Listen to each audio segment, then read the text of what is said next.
తమిళనాడులో రాజకీయ అనిశ్చితి వీడింది. మ్యాజిక్ ఫిగర్ సాధించడంతో ముఖ్యమంత్రిగా విజయ్ ఆదివారం మధ్యాహ్నం 3 గంటలకు ప్రమాణ స్వీకారం చేయనున్నారు. 3 సార్లు గవర్నర్ కలిసి విఫలమైన విజయ్ వీసీకే ఐయూఎంఎల్ మద్దతుతో కావలసిన బలాన్ని సంపాదించుకున్నారు. ఇక గవర్నర్ కలిసి 121 మంది ఎమ్మెల్యేల జాబితా ఇచ్చారు. ఇక సీఎం విజయ్ కి చిన్న పార్టీల మద్దతు ఎలా ఉండబోతోంది? సుస్థిర సర్కార్ కొనసాగుతుందా? డీఎంకే అన్నా డీఎంకేలకు విజయ్ ఎలా చెక్ పెట్టబోతున్నారు? ఇదే అంశంపై ఇవాళ డిఎన్ఏ డిస్కస్ చేద్దాం. భరత్, మొత్తానికి 6 రోజుల రాజకీయ ఉత్కంఠ తర్వాత విజయ్ సీఎం కాబోతున్నారు, ఎలా చూడొచ్చు? సో మొత్తానికి ఎన్నికల్లో గెలవడం చాలా ఈజీ, కానీ రాజకీయాల్లో గవర్నర్తో గెలవడం ఇంత కష్టమని విజయ్కి ఇప్పుడు అర్థమైంది. అంటే ఒకటి ప్రజల ఏమంటారు ఆమోదం పొందడం ఈజీయే, బట్ ఏమంటారు కేంద్ర ప్రభుత్వాన్ని, కేంద్ర ప్రభుత్వ ఆధీనంలోని గవర్నర్ల వ్యవస్థను ఎదుర్కోవడం ఇంత కష్టమా అని తెలిసి వచ్చింది. సో ఒకటి no doubt Bharatiya Janata party నేతృత్వంలోని కేంద్ర ప్రభుత్వం అక్కడ గవర్నర్ వ్యవస్థను విజయ్ని తమ కంట్రోల్లోకి తెచ్చుకునేందుకు ప్రయత్నం చేసిన దానిలో నో డౌట్, దానిలో లేదు. అయితే ఇప్పుడు విజయ్కి ఇది ఒక ఏమంటారు ఇది ఒక మేల్కొల్పు లాంటిది. రాజకీయాలు వేరు, అడ్మినిస్ట్రేషన్ తర్వాత ఇది వేరు. అంటే అడ్మినిస్ట్రేషన్ గవర్నెన్స్ పరిపాలన వేరు. ఈ గవర్నెన్స్లో కొంత జాగ్రత్తగా ఉండాల్సిన అవసరం ఉంది. ఆయన చేసిన మొదటి తప్పు ఏంటంటే 108 మంది ఎమ్మెల్యేలు గెలిచారు కదా. 108 అంటే ఆయన కలుపుకుంటే 107 2 చోట్ల గెలిచాడు. కాబట్టి ఆయన ఏం చేయాల్సి ఉండే అంటే గవర్నర్ దగ్గరికి 107 మంది నాకు ఉన్నారు, నేను ఏమంటారు సింగిల్ లార్జెస్ట్ పార్టీని నేను, కాబట్టి నన్ను ప్రభుత్వ ఏర్పాటుకు ఆహ్వానించండి అని సింగిల్గా వెళ్తే అయిపోయేది. ఎందుకంటే సుప్రీంకోర్టు జడ్జిమెంట్ ఉంది, 3 విధాలుగా సుప్రీంకోర్టు చెప్పింది. ఒకటి సింగిల్ లార్జెస్ట్ పార్టీ. 1996లో వాజ్పేయికి 181 సీట్లు వచ్చాయి భారతీయ జనతా పార్టీకి. అప్పుడు ఎవరికి మెజార్టీ రాలేదు. శంకర్ దయాళ్ శర్మ అప్పుడు రాష్ట్రపతిగా ఉంటే నిపుణుల్ని సంప్రదించి ఆయన ఏం చేశారంటే అతిపెద్ద రాజకీయ పార్టీ అయిన భారతీయ జనతా పార్టీని ఆహ్వానించారు. 13 రోజులు ఉన్నారు, మెజారిటీ నిరూపించుకోలేక ఆయన రిజైన్ చేశారు. అది వేరే సంగతి. మొదటిసారి 13 రోజులు, తర్వాత 13 నెలల పాటు అధికారులు ఉన్నారు వాజ్పేయి. రెండవది ఏంటంటే ప్రీపోల్ అలయన్స్, అంటే ఎన్నికలకు ముందే అలయన్స్ పెట్టుకున్న పార్టీల్లో ఎవరికైనా మెజారిటీ వచ్చిందా? ఎవరికి రాలా. డిఎంకేకి రాలా, అన్నా డిఎంకే అలయన్స్కి రాలా, అంటే ఎన్డీఏకి రాలేదు. విజయ్ కూడా ప్రీపోల్ అలయన్స్ ఎవరు లేరు, సింగిల్గా వచ్చింది. మూడవది post poll alliance.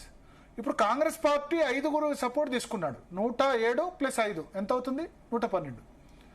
Post poll alliance 118 దాటితే గవర్నర్ పిలవాలి, కానీ పోస్ట్ పోల్ అలయన్స్ 118 దాటిందా? 112 ఉంది.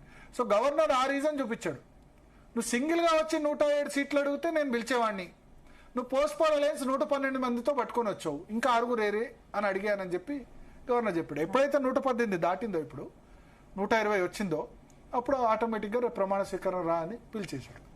సో విజయ్ చేసిన తప్ప అక్కడ ఏంటంటే సింగిల్గా 107 మంది తనే వెళ్ళి ప్రభుత్వ ఏర్పాటుకు ఆహ్వానిస్తే ఆటోమేటిక్గా అతిపెద్ద ఎవరికి మెజార్టీ రాలేదు. కాబట్టి ఈ 3 కండిషన్స్, సింగిల్ లార్జెస్ట్ పార్టీ అన్న ఏదైతే ఉందో 107 దట్ ఈజ్ ఎనఫ్, సరిపోతుంది. ఇంకా కాంగ్రెస్ సపోర్ట్ అవసరం లేదు, ఏది అవసరం లేదు.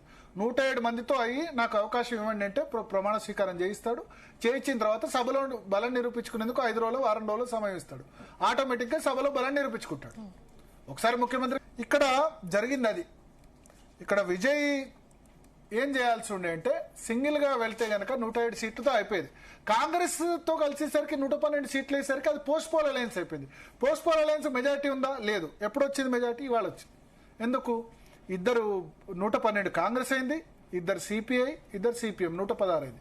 అక్కడితో ఆగిపోయింది. వీసీకే సపోర్ట్ ఇవ్వలేదు, ఇండియన్ యూనియన్ ముస్లిం లీగ్ ఇవ్వలేదు. లాస్ట్కి ఇవాళ వీసీకే ఐయూఎంఎల్ ఇవ్వడంతో 120 అయింది. ఆ ఏఎంఎంకే ఎమ్మెల్యే ఎవరైతే ఉన్నారో దినకరన్ వర్గం, ఆయన సపోర్ట్ ఇచ్చినట్టు వీసీకే వాళ్ళు చెప్పారు, సారీ టీవీకే చెప్పారు విజయ్ పార్టీ, కానీ ఆయన సపోర్ట్ లేదని చెప్పి దినకరన్ వెళ్ళి గవర్నర్ని కలిశాడు. సో ఏం జరిగింది అల్టిమేట్గా? సో గవర్నర్ ఇప్పుడు 3 సార్లు కలిసినా సరే నీకు లేదు 118 తీసుకురా, పోస్ట్ పోల్ అలయన్స్ తీసుకురా, ఇప్పుడు ఇక నేను సింగిల్ లార్జెస్ట్ పార్టీ కన్సిడర్ చేయను, ఎందుకంటే నువ్వు కాంగ్రెస్ పార్టీ దాంతో వచ్చావని చెప్పారు.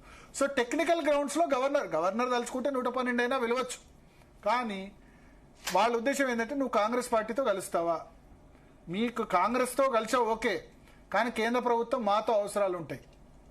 ఇట్లా ఇది ఒక విధంగా చెప్పాలంటే మరి గతంలో ఇందిరాగాంధీ హయాంలో ఇట్లా ఇబ్బంది పెట్టారు, రాజీవ్ గాంధీ హయాంలో, ఇందిరాగాంధీ హయాంలో చాలాసార్లు ఈ ప్రభుత్వాలు ఇబ్బంది పెట్టారు. ఎన్టీఆర్ సమయంలో రామ్లాల్ వచ్చి నాదెండ్ల భాస్కర్రావు ముఖ్యమంత్రి చేశాడు. ఇట్లా చేసినందుకే కాంగ్రెస్ పార్టీ మీద ఇక కాంగ్రెస్ పార్టీ చేయని తప్పు లేదు. ఎమర్జెన్సీ నుంచి మొదలు పెడితే గవర్నర్ల వ్యవస్థను, రాజ్భవన్లను మిస్యూజ్ చేశారనే ఉంది కదా. మరి భారతీయ జనతా పార్టీ కూడా ఇట్లా చేస్తే వాళ్ళకి వీళ్ళకి తేడా ఉంది.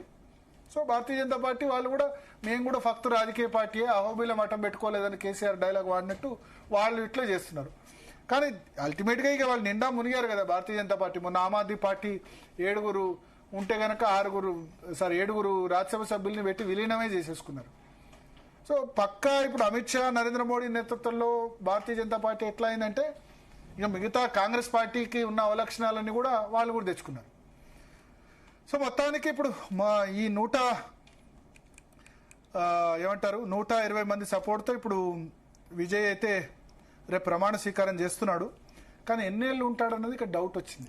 ఎందుకంటే డిఎంకే, అన్నా డిఎంకే కూడా కలిసేందుకు సిద్ధమైనవి. కానీ సరే కాంగ్రెస్ ఇటు వెంటనే ఇటు ప్లేటు ఫిరాయించింది, కాంగ్రెస్ సిపిఎం వచ్చాడు కాబట్టి. ప్లస్ ప్రజా తీర్పు మొన్ననే వచ్చింది. విజయ్ని కొంత 6 నెలలు సంవత్సరం ఉంచి ఫెయిల్ చేయిద్దాం, ఆయన చేసిన ప్రామిస్లు 8 గ్రాముల బంగారం లేకపోతే మహిళలకు 2,500 ఇవ్వలేడు, ఫెయిల్ చేసి ఇప్పుడే చేస్తే ప్రజా తీర్పును అపహాస్యం చేసినట్టుంది. 1.5 ఇయర్ తర్వాత ఆయనకు అడ్మినిస్ట్రేటివ్ ఎక్స్పీరియన్స్ లేకుండా ఎమ్మెల్యేని కాపాడుకోవడం కష్టమవుతుంది. ఇప్పుడు ఎన్టీ రామారావు ఉన్నాడు, 1983లో బ్రహ్మాండమైన మెజార్టీతో గెలిచాడు. ఎందుకు నాదెండ్ల భాస్కర్రావు ఆయన అమెరికా టూర్ వెళ్ళగానే నాదెండ్ల భాస్కర్రావుతో కొద్దిమంది ఎమ్మెల్యేలైనా పోయినారా లేదా? 94లో ఎన్టీ రామారావు జరిగింది కదా, 85లో అసెంబ్లీ రద్దు చేసి పోయినాడు. పోయిన తర్వాత 88లో ఏం జరిగింది? మంత్రివర్గ సమావేశంలో కేబినెట్ అజెండా లీక్ చేశారని మంత్రులందరినీ 30 మంది మంత్రులు బర్తరఫ్ చేశాడు. 30 మంది కంటే పైగా మంత్రులు బర్తరఫ్ చేశారు ఎన్టీఆర్. జానారెడ్డి అప్పుడు మంత్రి, ఎన్టీఆర్ మంత్రివర్గంలో ఏం చేశారు? వాళ్ళందరూ ఎదురు తిరిగారు. 1989లో ఎన్టీఆర్ ఓడిపోయినాడు. 1994లో ఎన్టీఆర్ మళ్ళీ అధికారంలోకి వచ్చిన తర్వాత సంవత్సరంకే ఎమ్మెల్యేలు మెయింటైన్ చేయలేకపోవడంతో, లక్ష్మీ పార్వతి ఇవన్నీ ఇష్యూస్ రావడంతో చంద్రబాబు నాయుడు. సో సినిమా తారలు అడ్మినిస్ట్రేటివ్ పరంగా పెద్దగా సక్సెస్ అయింది. మనం ఎన్టీఆర్ విషయంలో చూసాం, అడ్మినిస్ట్రేటివ్ పరంగా చాలా రిఫార్మ్స్ ప్రవేశపెట్టినా ఎమ్మెల్యేలు మేనేజ్ చేయలేకపోయారు. ఆయన ₹2 కిలో బియ్యం, ఈ మద్యపాన నిషేధం ఇవన్నీ తీసుకొచ్చినా సరే ఎమ్మెల్యేని కంట్రోల్ చేయడం వెరీ ఇంపార్టెంట్. జయలలిత చేయగలిగింది ఆ విషయాన్ని. ఈవెన్ ఇప్పుడు ఎంజీఆర్ కూడా సినిమా నటుడి నుంచి ముఖ్యమంత్రి అయినప్పటికీ ఎంజీఆర్ కూడా, జయలలిత తర్వాత ఎంజీఆర్ భార్య ఇద్దరు వేరే వర్గాలు ఉండే అక్కడ కూడా. సో ఎమ్మెల్యేని కంట్రోల్ వాళ్ళు చేయలేకపోయినారు. చంద్రబాబు నాయుడు ఎమ్మెల్యేని బాగా కంట్రోల్ చేయగలిగాడు. డైరెక్ట్గా రాజకీయాల నుంచి వచ్చిన వాళ్ళు వేరు, సినిమా నుంచి వచ్చిన వాళ్ళు ఎమ్మెల్యేని, ప్రజారాజ్యం పార్టీ కూడా ఏ విధంగా అయిందో చూసాం కదా మనం. సినిమా నుంచి వచ్చిన వాళ్ళు ఎమ్మెల్యేని కంట్రోల్ చేయలేరు, ఎందుకంటే వాళ్ళకి అపాయింట్మెంట్లు ఉండవు, ఇబ్బంది అవుతుంది. రాజకీయ నాయకులు అయితే కలుస్తారు, వీళ్ళు కలవరు. సో ఇవన్నీ ఇష్యూస్ ఉంటాయి. సో విజయ్ ఇప్పుడు మనం చాలా అద్భుతమైన రిజల్ట్ ఇచ్చింది తమిళనాడు. చాలా అద్భుతమైన రిజల్ట్, ఏ సినిమా నటుడికి సాధ్యంగా రిజల్ట్ విజయ్ తీసుకొచ్చారు. సో ఆయన ప్రమాణ స్వీకారం చేయకముందే మాట్లాడడం కాదు, కానీ విజయ్కి అతిపెద్ద సవాల్ ఏంటంటే ఎమ్మెల్యేలు, తన 108 మంది ఎమ్మెల్యేని అందరు కొత్త ఎమ్మెల్యేలు, బయట నుంచి వచ్చిన వాళ్ళు, రకరకాల ఈ పార్టీ కొత్తగా పెట్టింది కాబట్టి వాళ్ళందరూ ఎట్లా సర్దుకుంటారు, మంత్రివర్గ విస్తరణ తర్వాత ఇతర విషయాల్లో వాళ్ళు డిఎంకే, అన్నా డిఎంకే ట్రాప్లో పడకుండా ఎట్లా కాపాడుకుంటారు, ప్రజాదరణ ఎట్లా ఉంటుంది. ఈ వెల్ఫేర్ స్కీమ్స్ ఆల్రెడీ తమిళనాడు అప్పుల్లో ఉంది, డిఎంకే చాలా చేసి స్కీమ్స్ ఇంప్లిమెంట్ చేసింది. ఇప్పుడు ఈయన కొత్త స్కీమ్స్ ఏ విధంగా ఇస్తారు, ఇవన్నీ మరోవైపు వీసీకే ఐయుఎంఎల్ మద్దతు విజయ్ ప్రభుత్వానికి ఎంతకాలం సపోర్ట్ ఇస్తుంది? అదే ఇప్పుడు 2 సీట్లు ఉన్నోడు కూడా వాడు ఎన్ని రోజులు చేశాడు? 4-5 రోజులు చేశాడు 2 సీట్ల ఉన్నోళ్ళు కూడా. ఏదేదో వార్తలు వచ్చాయి, త్రిష నిల్చోవాలనుకున్న సీట్ అడిగారని చెప్పి. కానీ వీసీకే ఖండించింది పార్టీ. ఈవెన్ ఐయుఎంఎల్ కూడా ఏ విధంగా చేశారు, మొన్నటి వరకు సపోర్ట్ లేదు అన్నారు, చివరికి సపోర్ట్. సో 2 ఉన్న వాళ్ళు కూడా కమ్యూనిస్టులైనా వాళ్ళైనా ఎంత ఆలస్యం చేశారు సపోర్ట్ కు. 3-4 రోజులు చూశారు కదా. కాంగ్రెస్ ఏమో తెల్లారే ఫిరాయించింది, బట్ మిగతా పార్టీలు చిన్న పార్టీల మద్దతుతో ఏర్పడుతున్న ప్రభుత్వం సుస్థిరంగా కొనసాగుతుంది ఉంటుందని మనం ఎట్లా చెప్పగలం? సుస్థిరంగా చెప్పలేం కదా. అయితే ఒకటి విజయ్కి అడ్వాంటేజ్ ఉంది. అన్నా డిఎంకేలో ఒక తిరుగుబాటు జరుగుతుందని వార్తలు వస్తున్నాయి.